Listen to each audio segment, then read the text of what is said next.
Bismillah, alhamdulillah, wassalatu wassalamu ala rasulillah, uhayyikum bitahiyatul islam. Assalamualaikum warahmatullahi wabarakatuh. Alhamdulillah wa kafa, wassalatu wassalamu ala sayyidina al-mustafa Muhammadin ibni abdillah wa ala alihi wa ashabihi mawala la hawla wa la quwata illa billah amma ba'du. Rekan-rekan yang dimuliakan oleh Allah, marilah kita lanjutkan kajian hadis kita. Dan kita sekarang sampai di bab bejana milik orang musyrik atau orang kafir. Bukan hanya bejana, yang penting adalah perabotan milik mereka. Ya.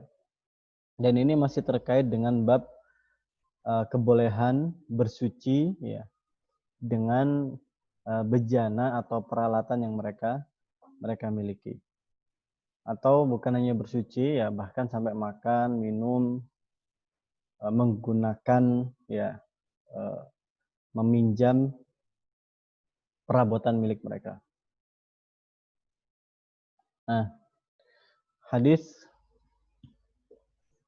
ke-19 wa an Abi Sa'labata al-Khushani radhiyallahu anhu qala qultu ya Rasulullah inna bi ardi qaumin ahli kitab au inna bi ardi qaumi ahli kitab afana'kulu fi aniyatihim qala la ta'kulu fiha illa alla tajidu ghairaha faghsiluha wa kulu fiha muttafaqun alaih.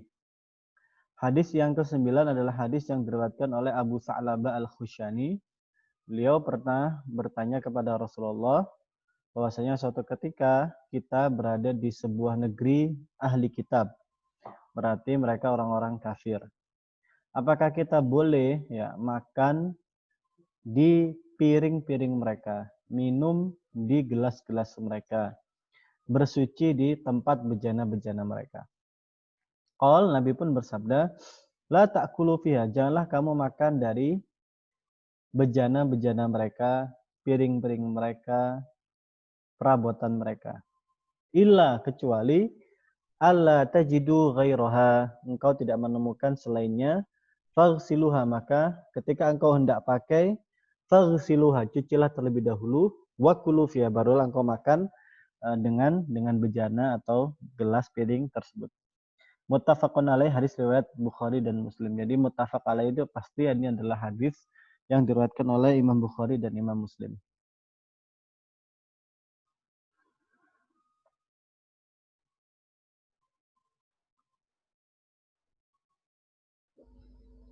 Nah, Abu Sa'labah ini adalah sosok yang cukup terkenal, ya.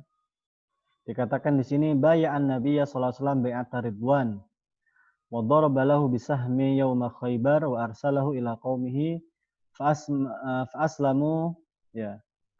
Fa nazala bisyam wa mata biha sanata 75. Jadi dia termasuk yang berbaiat kepada Nabi saat baiat Ridwan, dan bahkan ia waktu di perang Khaibar ya pernah melempar Nabi dengan saham. Dengan saham itu dengan anak panah. Kemudian ia pun dikirim kepada kaumnya dan kaumnya pun akhirnya masuk Islam. Beliau tinggal di Syam dan meninggal di sana tahun 75. Wa qila ghairu dzalik. Nah, beliau berkata, wahai Rasulullah, kami sedang berada di satu kaum ahli kitab. Apakah kita boleh makan minum di bejana-bejana mereka? Nabi pun berkata, la ta'kulu fiha, janganlah engkau makan dari piring-piring mereka, gelas-gelas mereka dan bejana-bejana mereka. Kecuali memang apa engkau tidak menemukan selain itu, maka cucilah dan barulah engkau makan dengannya. Nah, yang menarik adalah dari sini kita akan bisa melihat wajhud dalalah, ya, sisi perdalilan. Bagaimana dalil ini nanti akan digunakan untuk menghukumi sebetulnya orang kafir itu najis secara zahir atau secara batin. Najis secara zahir itu berarti seolah-olah bersentuhan dengan mereka pun itu najis gitu. Atau batin, atau najis ini adalah najis yang tidak tampak. karena mereka enggan melafadzkan kalimat tauhid makanya disebut najis. Istadalla bihi ala najasati aniyati ahlil kitab wa hal huwa li najasati rutubatihim aw li jawazi aklihim al-khinzir wa syurbihim al-khamra aw lil karaha. Jadi dari sini kita akan berdalil atas najisnya bejana-bejana milik ahlil kitab. Apa sebabnya? Macam-macam. Li najasati rutubatihim, bisa jadi karena najisnya barang-barang segar haram yang mereka makan. Ya, misalnya mereka menggunakan bejana mereka untuk tempat daging babi, tempat daging anjing misalnya. Dan masih basah gitu kan ya. Jadi berdarah gitu. Jadi tentu najis. Auli jawazi aklihim al-khinzir, atau karena tempat dan bejana piring-piring mereka itu sering digunakan untuk makan babi. Wa syurbihim al-khamra au lil karoha. Dan juga gelas-gelas mereka itu digunakan untuk minum khamr. Atau yang kedua, lil karoha. Jadi dalil di sini itu bukan berbentuk larangan, tapi berbentuk kemakruhan saja. Nah, dhahaba ilal awal al-qailun bin najasati rutubatil kuffar wahum al-hadawiyah wal qasimiyah. Jadi kalangan Hadawiyah dan Qasimiyah mengatakan orang kafir itu najis. Orang kafirnya itu yang najis. Jadi kita bersentuhan dengan kulit mereka itu najis. Nah, dalilnya apa? Innamal musyrikuna najas. Sesungguhnya orang-orang musyrik itu najis. Wal kitab, ya, dan ahlul kitab itu dinamakan ahlul kitab karena mereka itu tetap musyrik. Kenapa? Idz qalu al-masih ibnullah. Karena mereka mengatakan Isa al-Masih itu adalah anak Allah, dan orang Yahudi mengatakan Uzair itu adalah anak Allah. Wa dhahaba ghairuhum min ahli baiti kal mu'ayyid billah wa ghairihi wa kadzalika asy-Syafi'i ila taharati rutubatihim. Wa huwa al-haqqu li qoulihi ta'ala wa ta'amul ladzina utul kitaba halul lakum wa ta'amukum halul lahum. Jadi adapun imam yang lain, wabil khusus ini disebutkan di kalangan Syafi'iyah, bahkan itu menganggap tidak. Artinya orang-orang musyrik itu tidak najis secara lahir, tapi najis mereka itu secara batin. Jadi maksud dari kata toharati rutubatih itu adalah karena mereka menganggap orang kafir itu ya sering bermuamalah dengan perabotan mereka. Sehingga perabotan mereka itu sangat mungkin terkena oleh najis-najisnya mereka yang sering mereka makan atau konsumsi. Nah, maka dari itu kelompok yang kedua mengatakan tidak. Oh enggak kok, gitu. Berarti sebetulnya lemah. Artinya yang najis itu bukan lahirnya tapi batinnya, karena mereka enggak mau mengakui Nabi Muhammad sebagai utusan Allah, dan mereka masih menganggap Isa al-Masih ataupun Uzair itu adalah anak Allah. Nah, adapun kelompok yang kedua ini mengatakan tidak loh, kalau orang kafir, jadi orang kafir itu najisnya itu tidak lahir. Nah, dalilnya adalah wa ta'amul ladzina utul kitab hillul lakum. Dan makanan atau sembelihan orang ahli kitab itu halal loh bagi kalian orang-orang Islam. Dan begitu juga makanan yang kalian sembelih untuk mereka itu juga halal bagi mereka. Nah, ini seolah-olah dalil penegasan bahwasanya makanan atau sembelihan ya hasil dari sembelihan orang-orang ahlul kitab itu masih halal dimakan oleh orang Islam. Dan juga nanti karena ada dalil hadis yang berikutnya yaitu wali annahu sallallahu alaihi wasallam tawaddu'a min mazadati musyrikah. Karena Nabi sallallahu alaihi wasallam nanti pernah berwudu dengan bejana seorang musyrikah. Jadi keumuman dari makna ayat ini plus juga adanya dalil dari hadis bahwasanya Rasulullah pernah berwudu dari bejana milik seorang musyrikah. Ini menunjukkan kalau mereka itu atau orang-orang kafir itu najisnya itu bukan najis lahiriah, tapi najisnya dan najis batiniah.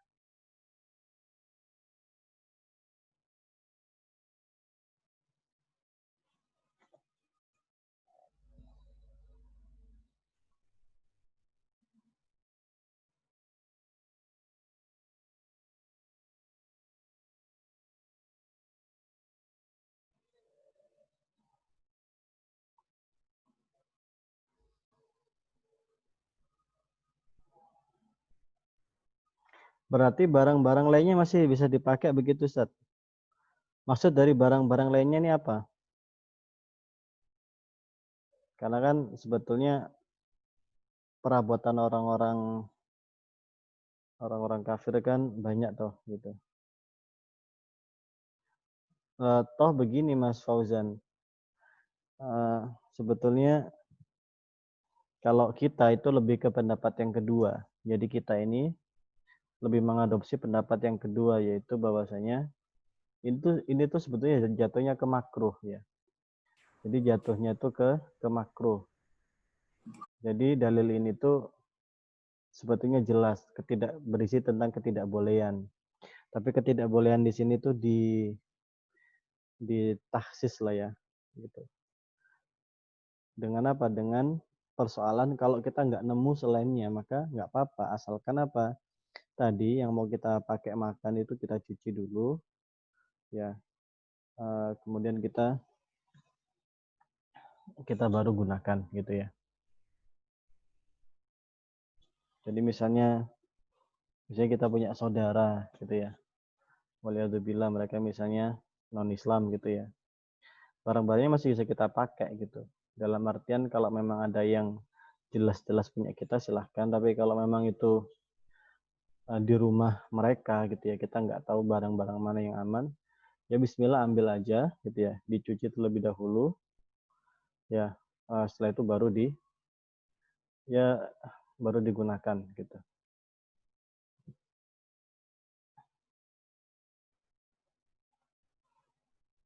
Ada pertanyaan? Berarti lebih jatuhnya ke makruh ya, jatuhnya tuh ke makruh gitu.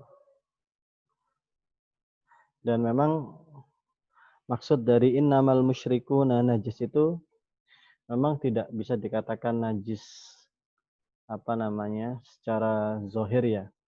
Karena kan di situ kan ada dalam surat At-Taubah itu innamal musyrikuna najas. Sesungguhnya orang-orang musyrik itu najis. Sebetulnya mereka itu bukan najis dalam tanda kutip apa ya?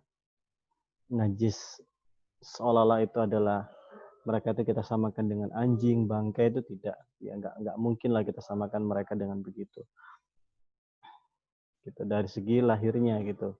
Sehingga akhirnya apa kita nggak akan mau bersentuhan dengan mereka gitu, merasa jijik atau merasa ya bagaimana sih orang itu ngelihat ketika ketemu dengan najis itu kan cenderung menghindar.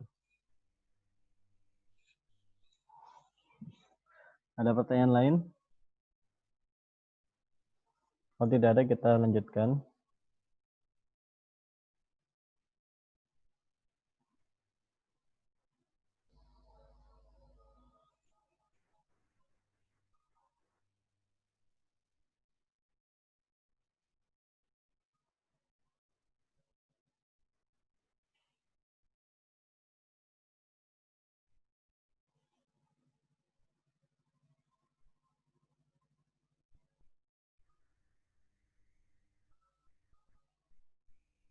Nah, makanya dikatakan begini. Di sini dikatakan qala fil bahr.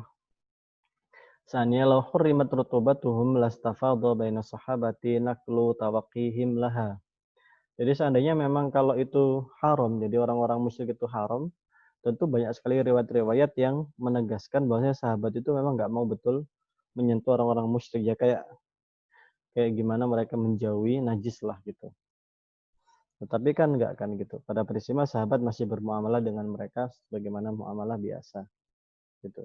Sehingga memang lebih tepatnya hadis dari Abu Sa'labah ini didekatkan pada definisi makruh lah ya. Definisi makruh.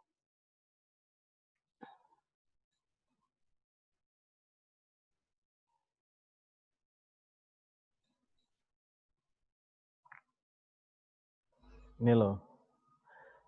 Mengapa dinamakan najis? Ya kenapa orang-orang musyrik itu dinamakan najis? Qila zu najis ya. Jadi karena memang orang-orang musyrik ini menyimpan najis gitu. Jadi orang-orang musyrik itu kan nggak tahu cara bersuci ya. Sehingga sangat mungkin sekali mereka tuh memiliki najis dalam tubuhnya.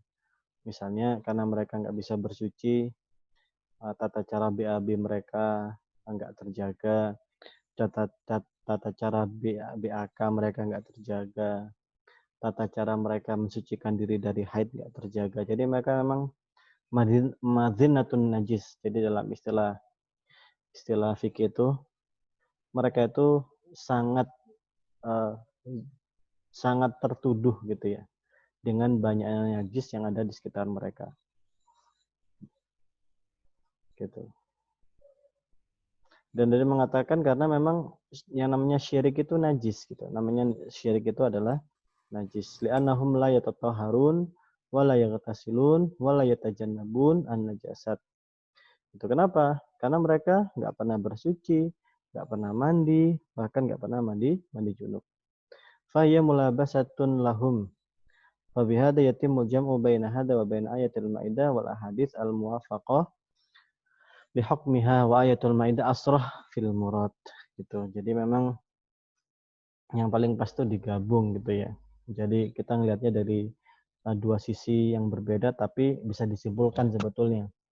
Gitu. Bisa simpulnya bagaimana? Jadi disimpulkannya orang musyrik itu pada prinsipnya adalah najis ya, tapi yang paling kuat itu bukan najis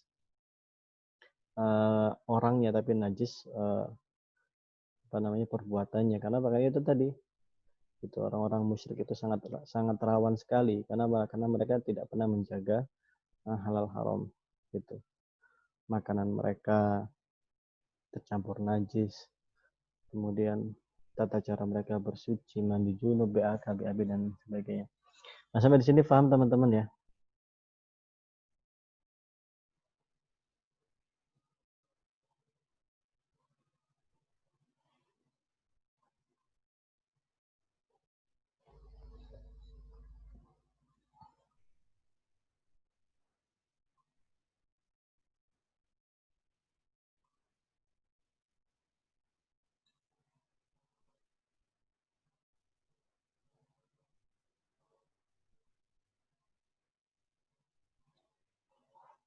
Nah, kalau tidak ada kita lanjutkan ke hadis 20 ya, masih senada.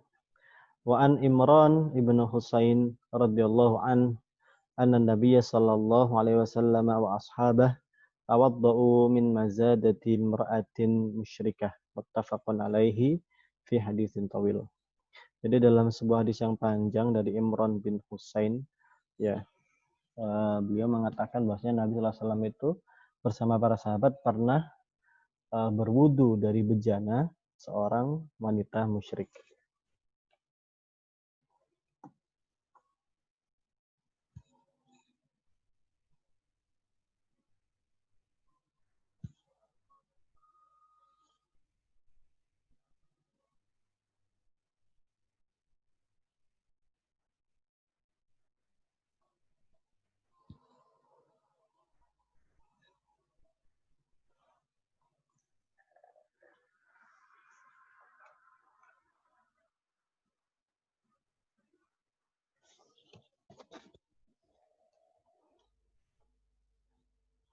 Baik.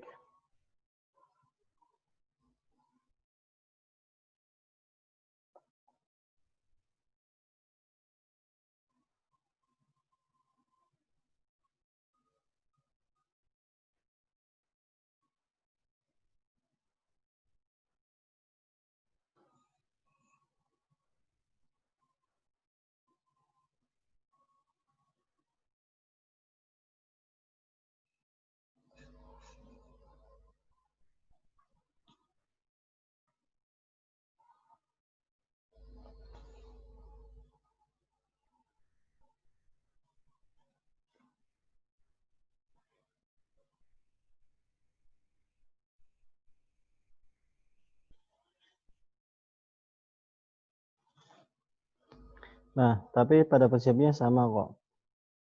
Wal murad annahu sallallahu alaihi wasallam tawaddu'a min mazadatil musyrikin. Jadi Nabi Muhammad sallallahu alaihi wasallam itu pernah berwudu dari bejana milik orang musyrik. Wa huwa dalil lima salaf fi syarhi hadis Abi Sa'labah min taharati aniyatil musyrikin. Dan ini juga menjadi dalil dari yang sebelumnya atas kesucian dari bejana-bejana barang-barang milik orang-orang musyrik. Yang berikutnya adalah wa yadullu aidan ala tahuri jildil maitah bid-dibal li'anna al-mazadatain min juludi dabaih. Dan ini menunjukkan bahwasanya namanya mazadah itu sebetulnya seperti bejana ya, tapi memang terbuat dari kulit bangkai atau kulit binatang yang mati. Dan ini menjadi dalil kalau hal yang seperti itu juga halal gitu ya. Jadi kita membuat misalnya kerajinan ya untuk tempat menyimpan air kita dari kulit hewan-hewan yang sudah mati, maka itu tidak mengapa meskipun ada tata cara khususnya ya.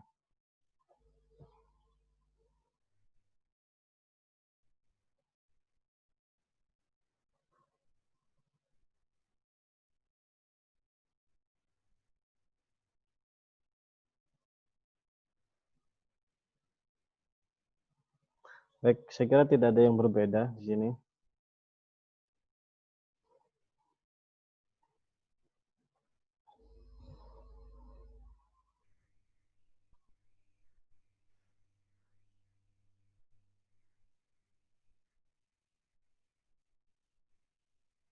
Hadis yang ke-21. Wa an Anas ibn Malik radhiyallahu anna qadah Nabi sallallahu alaihi wasallam inkasar fattakhadha makana sya'bi salsalatan min fiddah.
Baik, ini adalah bab terakhir.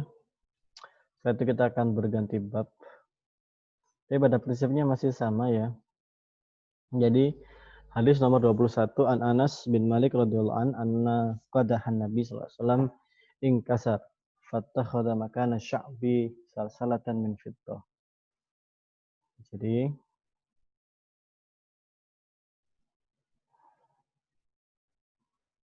ini hadis yang lebih lengkap. An Anas ibn Malik radhiyallahu anhu anna qadahan Nabi inkasar fattakhadha makana sya'bi lafdhun mushtarak baina ma'anin al-murad minha huna asad'u asyaq silsilatan min fiddah fil qamus silsilatun bi fathi awali wa sukunil lam az-zahir anna al-murad al-awwal fayaqra bi fathi awali akhrajal Bukhari.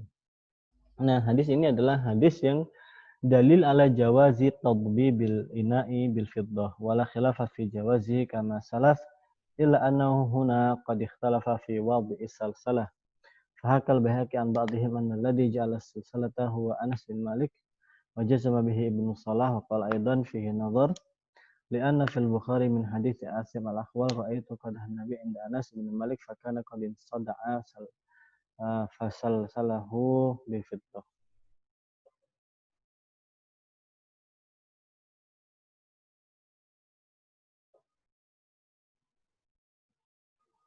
Jadi ini hampir sama.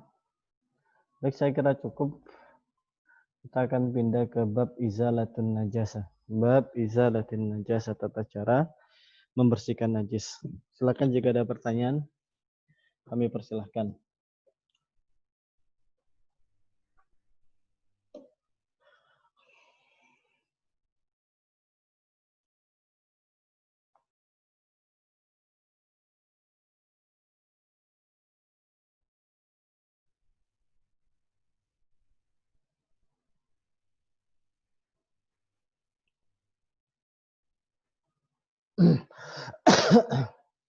Tidak ada pertanyaan ya, kita lanjutkan. Bab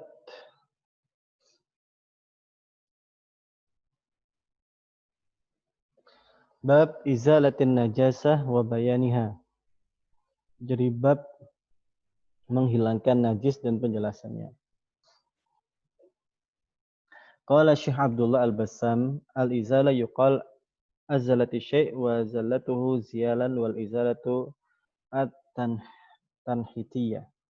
An-najas ismu masdar jamu anjas wan najis wal mustaqdar wal mustakhbas wa yashmalu an-najas al-haqiqi. Wan najasatu qisman. Nah, baik. Bab tata cara menghilangkan najis dan penjelasannya. Wa an-najasatu syar'an, di sini dikatakan najis secara syar'i qadarun makhsusun. Dia adalah kotoran yang khusus. Kal bauli, ya sebagaimana pipis. Yamna jinsahu as-salah wa nahwa.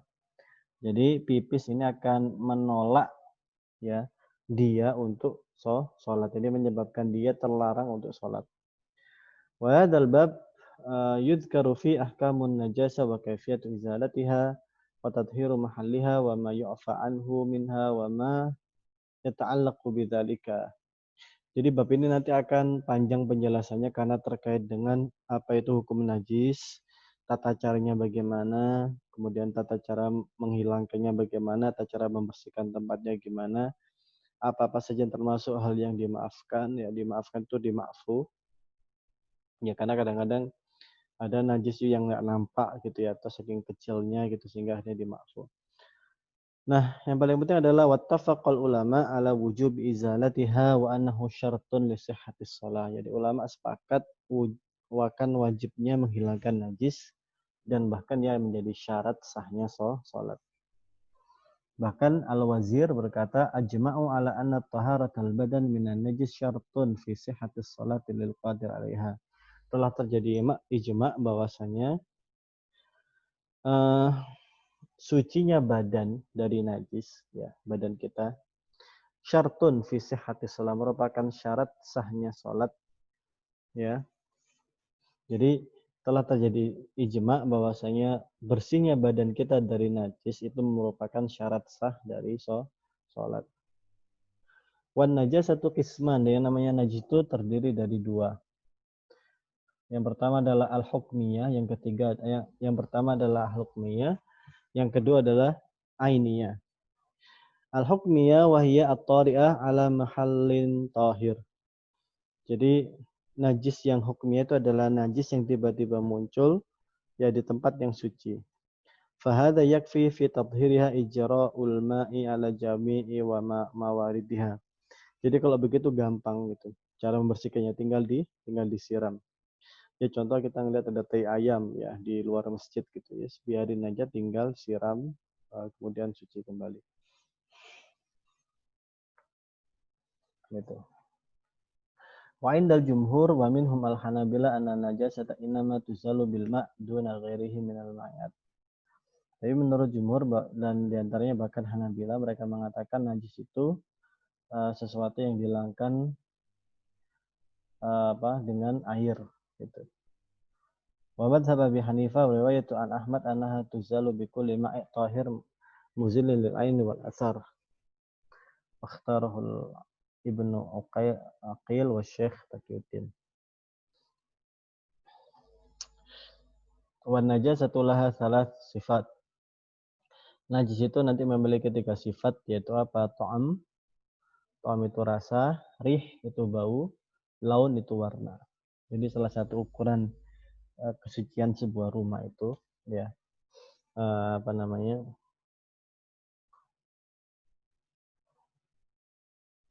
najis satu lahat salah sifat. Jadi yang namanya najis itu memiliki 3 sifat, yaitu apa? Ta'am itu rasa, rih bau, laun itu warna.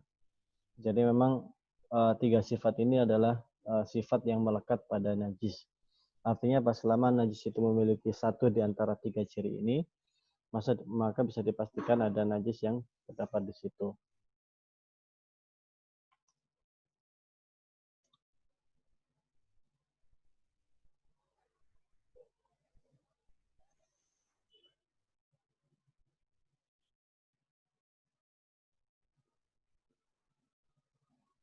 Fabaqa'u ta'mi warrihi ba'dal ghusli dalil ala baqa'i 'ainiha wa annaha lam tazal.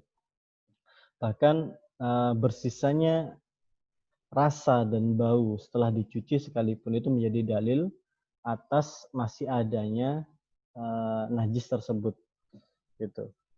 Adapun tersisanya warna setelah dicuci yaitu apa namanya bisa jadi apa namanya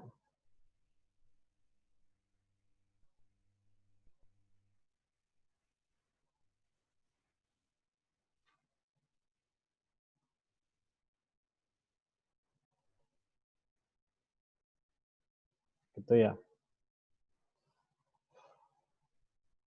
Jadi memang yang namanya jika masih tersisa rasa ya, misalnya ada najis gitu ya. Maka jika bau ya dan rasanya itu masih ada, berarti pada prinsipnya najis itu masih ada. Adapun kalau warna itu belum tentu gitu ya. Kenapa? Karena kalau yang namanya warna ya setelah dicuci yaitu bisa jadi memang masih tersisa warnanya tapi sudah dimaafkan lah, dalam arti ya misalnya kita punya anak kecil gitu ya, di celana mereka ada bekas gitu misalnya, maka bisa dikatakan setelah dicuci sekalipun kadang-kadang sisa bekas nya ya kuning-kuningnya itu masih ada gitu. Jadi begitulah gitu.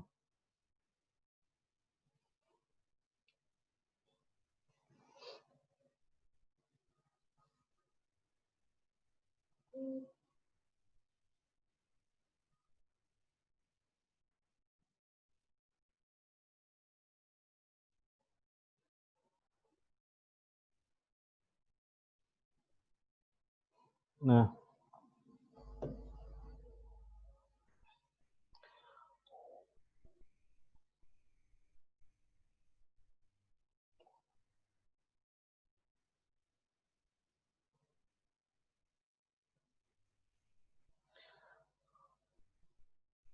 wan najasatu wa atharuha min ar-rawaih al-kariha as-sama takhtalit bil hawa wa tadkhul fil badan bi wasita. Ya saya kira sudah jelas lah ya kalau tanda-tanda najis itu ya. Jadi tidak perlu kita bahas secara detail ya. Intinya memang dalam persoalan najis itu 3 hal ya yang paling menduduki poin penting itu adalah itu tadi warna, rasa dan bau. Gitu.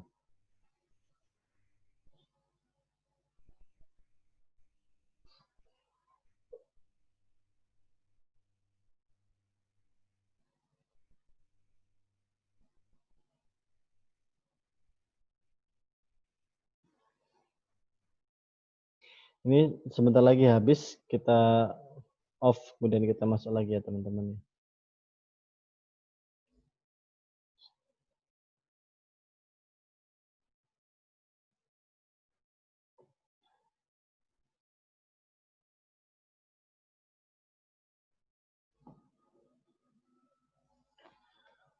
Setelah itu kita akan masuk ke penjelasan najis ya.